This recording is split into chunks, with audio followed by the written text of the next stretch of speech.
الله نزل أحسن الحديث كتابا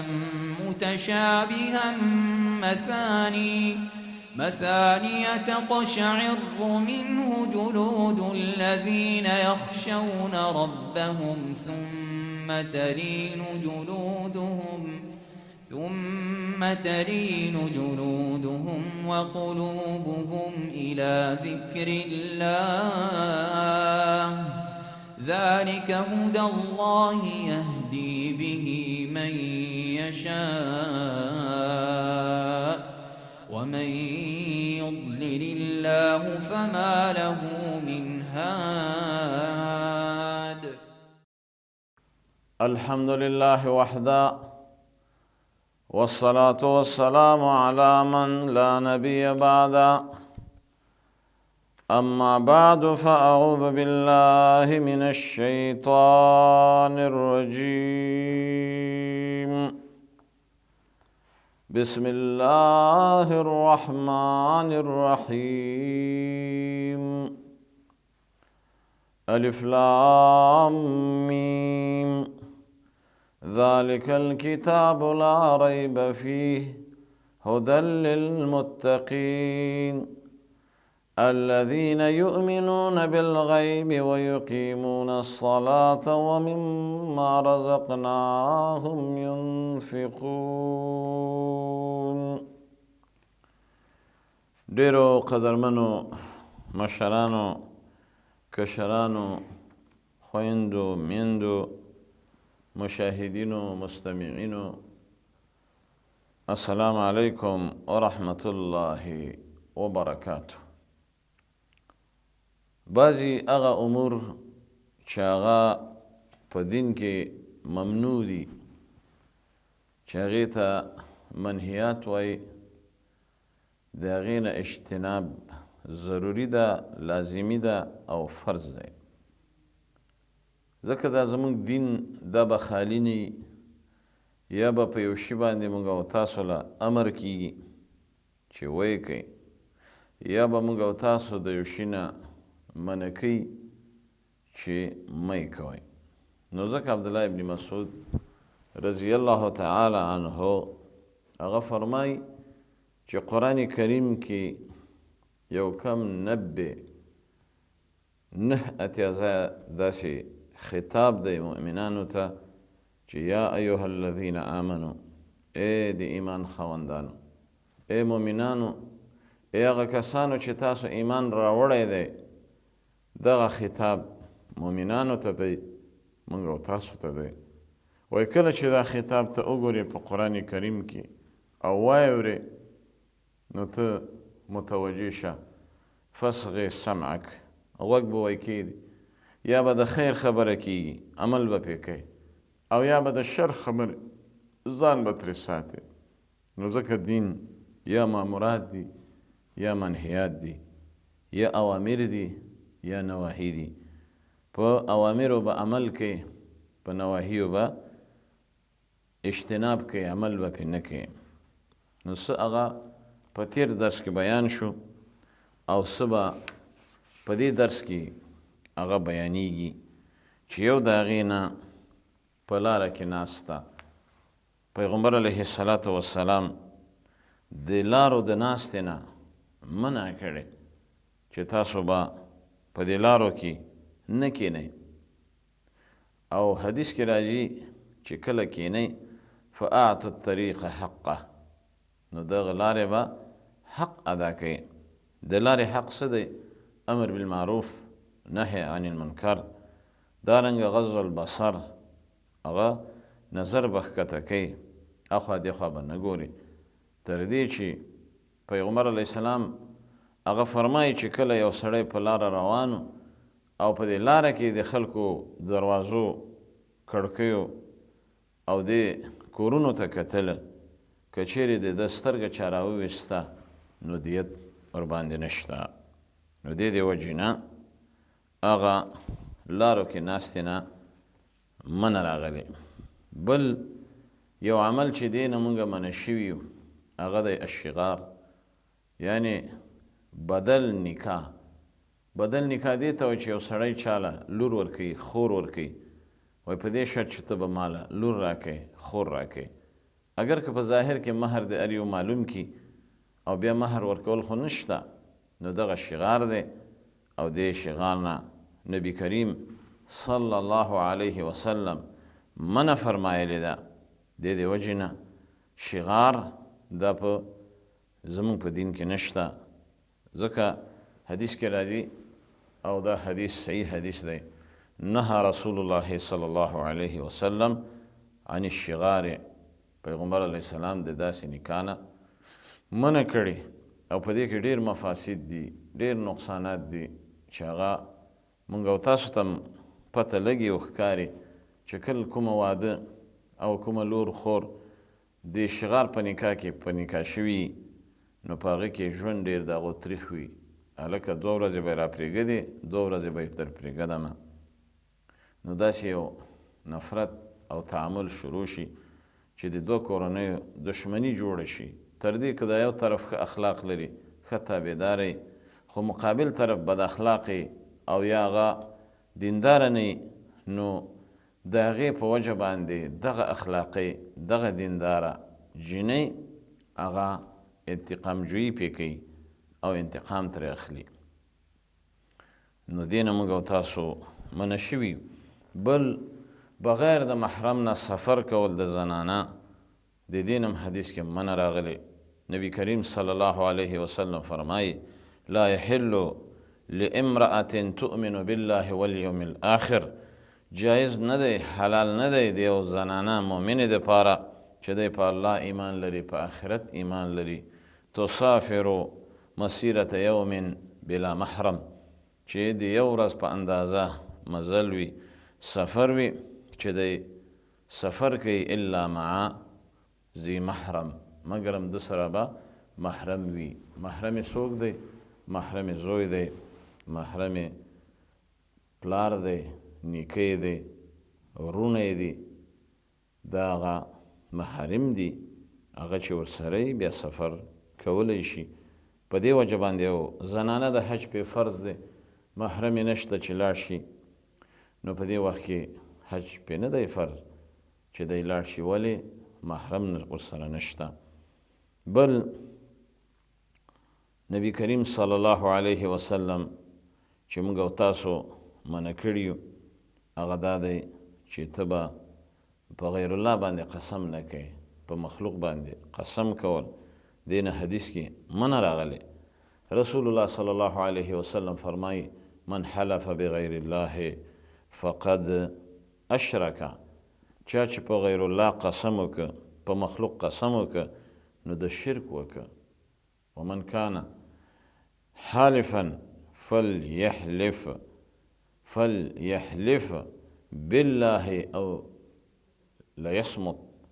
یو څوک قسم کوي خامخا نو بیا د قسم وکړي په الله باندې او یا د چوپ پاتې شي بعضې خلک معمولي شی وي قسم وکړي والله بالله تالله بیا هغه قسم خو په 3 قسمه ده یو قسم لغوه ده یو قسم غموس دی او دا لغوه دا خو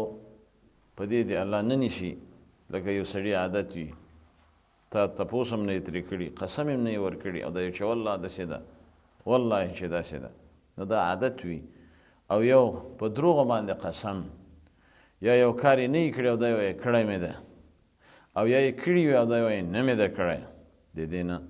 منع راغلی پیغمبر علیه السلام د دې نه موږ او تاسو منع کړي بل امر د امورو نه هغه دا دی چې یو سړی په بیع او شرا کې قسم کوي خرید و فروش کې او د دې دپاره چې بایع د مشتری په دوکه کې واچوي دغه بایع دا نه یې په کار بلکې کپړه ده او ووایه دغه شی دی او دغه سیز دی که یې وړې دغه قیمت دی نور دا چې والله دا شی جاپانی دی یا والله چې دا شی بارملکی دی او حالا چې هغه به وي یا به نه که نه بیا خو دروغجن شوي او که وي نو دغه قسم به ته نه کوي بلکې پیغمبر علیه السلام د داسې قسم نه دکاندار او بایع منع کړی فرمایلی دي ایاکم وکثرة الحلف، ځان بچ کړئ د ډېرو قسمونو نه، فی البیع په دې بیع او خرید و فروش کې، فانه ينفق ثم يمحق، دا ته به خپله سودا وای خرڅه کې خو بیا به په دې کې برکت نه وي، او دا واقع دی ورونو. بل د مشابهت نه موږ او تاسو منع شوي. نبی کریم صلی الله علیه وسلم فرمای من تشبه بقوم فهو منهم، یو چا سره مشابهت کو د هغه سره به حشر وي. نو دا مشابهت که په عقیده کې وي، که دا مشابهت په اعمالو کې وي، که دا مشابهت په ظاهر او بدن کې وي، د دې وجې نه زمونږ دا ځوانان اکثره د ویښتو پر قچي کولو کې یا د ډیکوریشن په جوړولو کې د غربیانو نه او د کافرو نه متاثر وي. د مثال په طور دا سر جوړول، اکثره اوس دا سر جوړول په داسې طریقې کوي چې هغه یهودیان یې کوي، نصارا یې کوي، مجوسیان یې کوي، غیر مسلم یې کوي، او بعضې داسې چې د سر دا یو طرف اورخي او بل طرف یې پرېږدي. د دې وجې نه دې حدیث نه داسې معلومیږي چې دې ته قزع وایي، او رسول الله صلی الله علیه وسلم منع کړی عن القزع، د داسې ویښته جوړولو نه چې یو طرف کې ویښته پرېږدي او دا بل نور طرفونه هغه ایسته کم کړي او یا یې ورښیي. نو دې وجې نه بعضې الله دې معافي وکړي په ګیرو کې ډیکوریشن جوړ کړي او دې خوا نه یې مرخیلي، دې خوا نه او دلته د سونډې په شان پرېښي، دا نه یې په کار. څومره احادیث چې دي په باب د ګیره کې تقریبا وصیغې دي، واعفو ورخو، تاسو ګیره پرېږدئ، تاسو ګیره خوشې کوئ، ګیره کې څه لاس مه وهئ، بلکې بریتونه کټ کوئ او ګیرې هغه خوشې کوئ. او دا امر دپاره د وجوب دی. هیڅ یو نبي د انبیاو چې دنیا ته راغلی د هغه په مخ ګیره وه، ګیره چېرته نه ده قچ کړې. هیڅ صحابي د صحابهو نه هغه ګیره نه رخیلې ده او نه یې ګیره قچ کړې ده، ما سوا د یو صحابي چې عبدالله ابن عمر دی چې هغه هم د عمرې او د حج په مهال چې د یو قبضې نه هغه د خپله ګیره چې لږ به قبضه به یې ونیوله نو زیات و کټ به یې کړه چې قبضه کې تقریبا دا زما ګیره په یو قبضه کې راځي. دې د وجې نه بعضې خلک لکه عبدالله ابن عمر حدیث پیش کوي ولې هغه قچي کول، هلکه هغه قچي کوله خو په حج او په عمرې کې قچي کوله، ته خو نه حج کې نه عمره کې. او بیا چې قچي کوله نو یو قبضه د هغه نه بعد یې قچي کړې، ستا قبضې ته هم نه ده رسېدلې. د دې وجې نه د اسې باني دي، د شیطان خوشحالول دي، د شیطان په طریقو پسې تلل دي. نو دغه مشابهتونه، دغه ورتوالی د کافرو سره، غربیانو سره، یهودو سره، نصراو سره، دې نه الله سبحانه وتعالی موږ منع کړي. د دې وجې نه قرآن کریم کې ډېر داسې آیتونه دي په لسګونو چې د کافرانو سره د موالاتو نه، د دوستۍ او د هغو سره د مینې او د محبت دې نه منع راغلی ده، منع کړي یو صریح آیتونه دي. لا تتخذوا اليهود والنصارى اولیاء، یهود نصارا په دوستۍ مه نیسئ. دا دوستي ده چې ته دغه شی خوښوې، صورت یې خوښوې، کردار یې خوښوې، ثقافت یې خوښوې او د هغه ته تقلید کوي. نبی کریم صلی الله علیه وسلم ځکه فرمایلی دي من تشبه بقوم فهو منهم، چا چې د یو قوم سره مشابهت وکړه نو دا د هغو نه دی. د دې وجې نه بعض علما دې آیت کریمه کې فرمای ومن یتوله منکم فانه منهم، څوک چې د یهودي سره محبت کوي دا یهودي دی، څوک چې نصراني سره محبت کوي دا نصراني دی، څوک چې د هندو سره محبت کوي دا هندو دی. نو ځکه نبی کریم صلی الله علیه وسلم فرمای المرء مع من احب، څوک چې چا سره محبت لري هغه سره به حشر وي. یو صحابي راغی و یا رسول الله متى الساعه، قیامت کله ده؟ هغه ورته ماذا اعددت لها، تا قیامت ته څه تیار کړي دي؟ هغه ویل نور څه نشته او نه مې داسې عمل دی، خو حب الله ورسوله، د الله سره مې محبت زړه کې شته، د رسول سره مې محبت زړه کې شته، دغه یو صفت په ما کې شته. نبی کریم صلی الله علیه وسلم وفرمایل المرء مع من احب، د چا چې چا سره محبت وي هغه سره به حشر وي. یو چا د رسول الله سره محبت دی، طریقو سره محبت دی، کلچر سره محبت دی، او علم سره محبت دی، او سنت سره محبت دی، حدیث سره محبت دی، د هغه سره به حشر وي. او که د چا د یهودي، نصراني، هندو، غیر مسلم سره مینه او محبت وي، د هغه د عقیدې سره، کلچر سره، هېڅ به بیا د هغه سره حشر وي. انس بن مالک وایي والله چې زه چیرې داسې نه وم خوشحاله شوی چې کله ما د حدیث واورېده، په دې ورځ کومه خوشحالي ماله الله راکړه. ځکه د هغه د نبي کریم صلی الله علیه وسلم سره 10 کاله خادم پاتې شوی، خدمتګار، او دعا یې ورته کړې چې الله د ده مال زیات کړي او د ده بچي هغه سوا کړي. او د الله د نبي دعا د هغه په حق کې قبله شوې ده. هغه وایي ما په خپل لاس د پاسه 100 کسان هغه ښخ کړي دي، دفن کړي دي، زامن، مسي، کډوسي. او دارنګه هغه ځمکې وي، باغونه چې د بره نه به باران کېده او ورېځه به راغله، د هغه په دې باغونو به الله باران کو. داسې یو دعا چې د الله د نبي د هغه دپاره کړې قبله شوې ده. بله مسله هغه دا ده قدرمنو چې قبرونه به نه پخوئ. د دې قبرو د پخولو نه، د هغې نه موږ او تاسو منع شوي یو. د هغې د لیکلو، په قبرونو لیکلو نه منع شوي یو. دارنګه قبرونو ته به ډډه نه لګوئ، په قبرونو د پاسه به نه کینئ، او د قبرونو په طرف به مونځ نه کوئ. په دې باب باندې احادیث دي. نبی کریم صلی الله علیه وسلم فرمایلی دي چې د قبر پخول دا د ان یجسس القبر، چې د قبر چونه وشي، سیمټ وشي، او ان یقعد علیه، یا پیکینی، دې نه منع شوي، او یبنى علیه، یا د هغې باندې ګنبته جوړه کړي، کوټه جوړه کړي، زیارت ترې جوړ کړي. دې ټولو نه په احادیثو کې نهى رسول الله صلی الله علیه وسلم. بل د قبرونو د پاسه به هم نه کینې، ځکه حدیث کې راځي لأن یجلس احدکم على جمرتین، که یو سړی په سکروټه کینی او دا سکروټه راولګي، ستا جامې وسوځوي او تا وسوځوي، دا خیر له من ان یجلس على قبر، چې دی د قبر د پاسه کینی. بل په مړي باندې ویر کول، ماتم کول، دې نه موږ او تاسو منع شوي یو. نبی کریم صلی الله علیه وسلم فرمایي لا یحل لامرأة تؤمن بالله واليوم الآخر ان تحد على ميت فوق 3 یا فوق 3 الا على زوج. 3 ورځونه به اخوا ویر نه کوي، ماتم به نه کوي، او بیا ګریوانونه به نشلی، او د جاهلیت د زمانې په شان اوازونه به هم نه کوي. ځکه نبی کریم صلی الله علیه وسلم فرمایلی دي لیس منا من ضرب الخدود وشق الجیوب ودعا بدعوى الجاهلیه. زما د امت نه ده هغه کس چې کله مرګ ورته وشي، څوک یې مړه شي او دی راولګېږي، ګریوانونه چیرې کړي، جامې چیرې کړي، او خپل مخ اننګي وهي، ځان وهي، سر وهي، ویښتان شکوي، او بیا داسې اوازونه کوي چې و زما فلان، و زما پلانکی، چې داسې ګټیالی او داسې صفتونه، او دا ویر کول دې نه منع شوي یو. پیغمبر علیه الصلاة والسلام د دې نه منع فرمایلې ده. بل د څارویو تعذیبول او هغه ټکول، وهل،